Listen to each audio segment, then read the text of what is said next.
Hong Kong.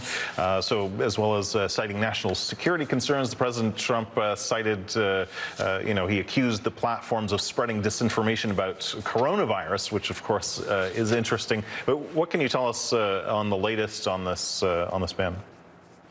Well, the latest that we are seeing here in Hong Kong is that this has really rattled investors. You know, this expected ban on TikTok has been widely reported and confirmed for a few days now, almost a week since Trump first announced it, which is why we're seeing this fire sale negotiation going on between Microsoft and TikTok's owner ByteDance to get that app's U.S. operations sold to Microsoft as soon as possible to essentially save their business in the United States. But for Tencent and WeChat, this is a huge blow to Americans, to Chinese diaspora, to students, to any business people who use the app to communicate with folks in China, which is why you saw Tencent stock drop as much as 10% here in Hong Kong today. It's last trading down about 5%, so they've pared back some of their losses, but still doing worse than the broader Hang Seng index.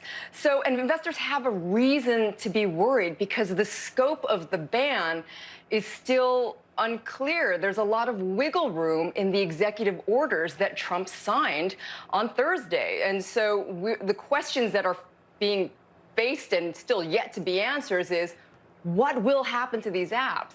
At the very least, it is very likely that Apple and Google will be forced to remove the apps in 45 days.